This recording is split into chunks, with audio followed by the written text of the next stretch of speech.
This is Radar for On the Red Entertainment Blog, coming to another show of movie reviews and observations number 145. First movie I attempted to watch was Fantastic Beasts number 3, The Secret of Dumbledore. Basically, if you remember, the second movie was essentially a play to set up the third one instead of telling a good movie. So that's why I didn't like the second one. The third one, I wanted to start it really early, but of course my roommate had it started at after 10:30, and I fell asleep through it multiple times.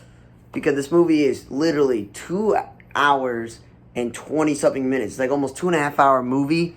And as my roommate said, he's watched this multiple times before himself, including the time he watched it with me, because it's something, you watch on an airplane or something.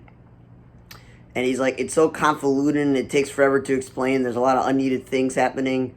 And I thought, I'm going to go back last night and I'm going to go watch the scenes that I missed. Or today. And I just said, you know what? I got the whole gist of the movie.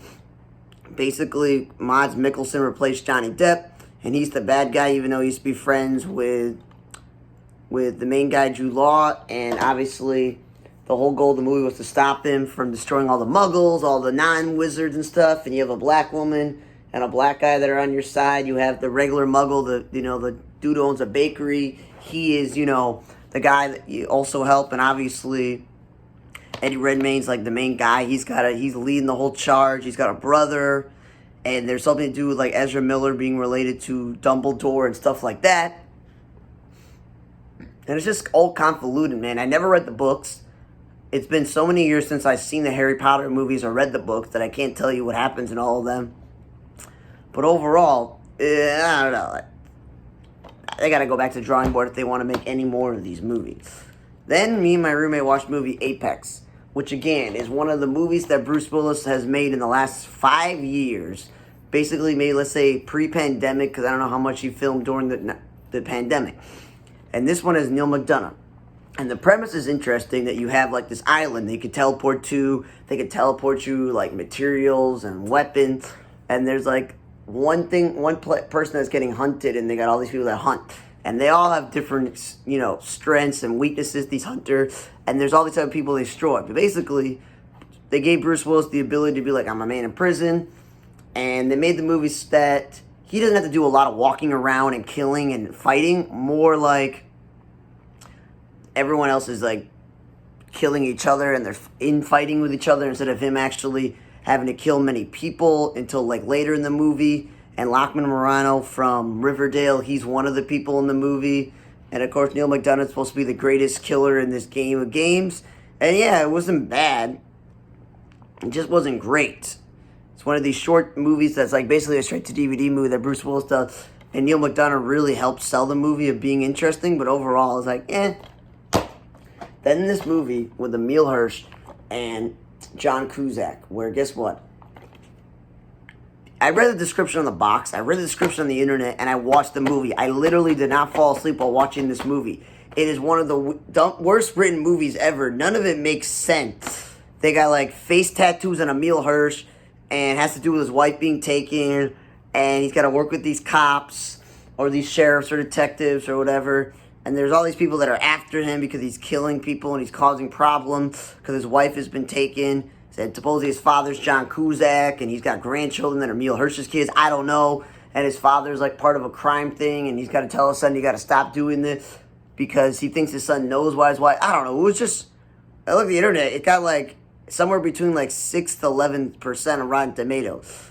I don't know. Did John Cusack start becoming Nicolas Cage and Emile Hirsch? They got to be in these horrendous movies. I don't know. I feel bad for them, but this thing was probably one of the worst movies I watched.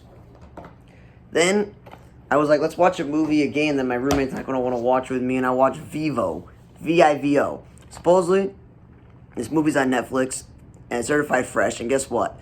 Gloria Estefan playing the old lady, and Lin-Manuel Miranda playing the main characters, also Donna playing the mother, Brian Tyree Henry playing one of the birds in the movie. And it's a very sad movie. It's similar to Up, where you got the beginning of the movie and then right away it starts really, really depressing. And the whole point of the movie is he's got this relationship with this old man who had a relationship with a woman years ago but never told her he loved her. She invites him to her final show concert in Miami, and they're in Cuba.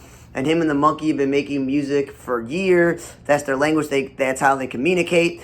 And he unfortunately passes away, like, with the wife Up, and his goal is, I gotta get to Miami to deliver the song to her so she can finally sing it, to know what happened to her friend, and he has to get the help of this weird girl who's supposedly like the great niece of the character who passed away, and she's got to go, and the two of them have to go through this whole adventure together to get to the concert in Miami, because as they teach you in this kids movie that just because you're in Florida doesn't mean you're anywhere near Miami. So it was good. The movie had moments that made me sad. It made me angry. It made me smile. And he made really good original music in the movie, and I liked it. It was actually a really, really good movie. I'd say that all the kids should watch it. Then I watched the movie Black Friday, where I haven't seen this Bruce Campbell guy in a long time. And this Devon Sawa dude was in one of these Bruce Willis movies where he's barely in the movie, and he's got Luke Wilson doing most of the detective work, and Devon Sawa is the guy that's like on trial, supposedly like he's the number one suspect in the murder case. So I'm like, I've seen him before, and I've seen Ryan Lee when he was younger as a teenager. And Michael Jai White, he is literally like a trained martial artist and is in all these good blockbuster or even direct-to-DVD or Netflix action movies. Him being in a horror film where, I'm sorry to spoil it, he gets killed in the beginning doesn't really help. So basically, they have a little of a science fiction here where on Black Friday, this alien creature comes down to Earth and it starts inhabiting people and making them into zombie-like creatures, and they're attacking all the stores, including this store. And the question is, who out of all the employees are going to survive? The manager, the assistant manager, the employee of the month lady who cares about her job too much, the old lady, the new hiree, the other employees. So it's all about who's going to survive in this movie. And it gun listed in 80 minutes. It was a lot shorter than that, so that was a good thing. And it was not bad. And obviously, Devon Sawa, I saw his name come up as like producer credits and stuff. So of course he's not going to have himself get killed in this movie. But overall, I thought it wasn't a bad short horror film. Then I've been waiting weeks to watch this movie because I've had it for a while because it's listed at 91 minutes. So it's like an 80-something minute movie. It's a Western. It's called Tale of Two Guns. It's Tom Berenger, who people have seen for years. Same thing with Casper Van Dien and Judd Nelson and Danny Trejo. These are all actors you've seen before. And it's basically a notorious brotherhood of killers and thieves that have ruled over the land. And now there's like a merciless gang that's and they have a single surviving member. So the deputized gunslinger has to destroy the last cowboy and all this other stuff. And I watched it. I can admit I didn't pay the most full attention to it, but there was barely that much action and gunslinging and fighting. It was just a glorified drama that happened to take place in Western times. It was very, very, very, very boring. Like, despite having all these names that I've heard of in the movie and it being a short movie, it wasn't that great. It's something that, if it comes around again, that may watch it again to get more full attention to it, but it doesn't catch my attention. It's just not a good movie. Because I like Westerns. I watched a lot of Western shows growing up and seen a lot of movies, and it's just, Then I watched Mothering Sunday. It's a very boring British movie. It's obviously, they think it's such a great movie that the critics think it's certified fresh, and it's, an hour and 40 minutes.